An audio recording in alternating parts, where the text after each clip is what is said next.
kukutana na wewe hapa Dodoma. Hongera sana kwa kutika mwito wetu, lakini kuelekea mchezo wa leo tunafahamu timu zetu za Tanzania zinaingia kwenye michuano ya Afrika weekend hii. Young Africans wanaanza leo pale Misri. Wewe ukiwa sehemu ya Young Africans, unaonaje mchezo huu? Kama ambavyo inafahamika, hii ni mechi za klabu bingwa pamoja na shirikisho. Ni timu ambazo zina uwezo mkubwa, uwezo wa hali ya juu. Kwa tunategemea kwamba leo itakuwa ni mechi yenye ushindani mkubwa sana, kwa sababu Al Ahly ni timu ambayo imeimarika sana na pia wameshakuwa mabingwa wa kombe hili mara nyingi sana tofauti na Yanga. Kwa hiyo unategemea kwamba kuwa na mchezo mzuri kwa sababu timu zote zitakuwa zimejiandaa vizuri, lakini pia mchezo ambao pia itakuwa ni kipimo kwetu kama nchi, kwa sababu Yanga amekuwa akifanya vizuri ndani ya nchi. Pia ni muda sasa kudhihirisha kwamba ni timu ambayo inaweza kufanya pia vizuri nje ya nchi pia. Kwa hiyo nategemea kuwa na mchezo mzuri sana jioni ya leo. Kwa kiwango ambacho wamekionyesha Young Africans kwa michezo hivi karibuni, hususan mechi mbili za awali za michuano hii ya ligi ya mabingwa barani Afrika, inaleta taswira namna gani kwenu ninyi kuelekea kwenye mchezo leo? Miaka 10 iliyopita mechi kama ya leo kila Mtanzania asingekuwa na matumaini. Lakini timu zetu zimeimarika sana, lazima tukiri.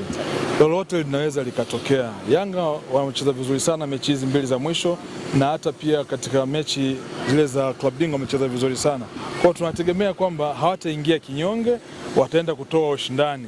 Na hilo ndo kubwa, kwa sababu lazima tuweke signature katika football ya Afrika, kwamba pia na sisi mpira wetu unakuwa. Nasema tena, miaka 10 iliyopita leo kila mtu angekuwa hata hana haja kwenda kuangalia TV. Unajua nini kitatokea? Timu zetu zimeimarika sana. Manake hii tuwapongeze wadau michezo, hususan nyinyi serikali. Hauwezi kuacha kutoa pongezi hizo, kwa sababu kama ambavyo umeona ligi yetu ni kati ya ligi 5 kubwa bara Afrika na ligi bora zinafanya vizuri. Maanake hii ni sera nzuri tulizonazo, mipango mizuri ya serikali na wadau imetufikisha hapa mpaka leo tumefika hapa. Kesho Simba pia anaingia vitani. Simba hajapata alama hata moja kwenye mechi zake mbili za awali. Maanake tunategemea mechi hizi mbili za back to back dhidi ya Esperance, walau tuione Simba ikifanya maajabu kuelekea kwenye hatua ya robo finali ambako wamezoea. Taswira yako ni hakuna jambo ambalo linashindikana. Mtakumbuka miaka miwili iliyopita Simba alikuwa katika situation kama hii ya kufungwa mechi mbili mfululizo, lakini baadaye akaenda mpaka qualify.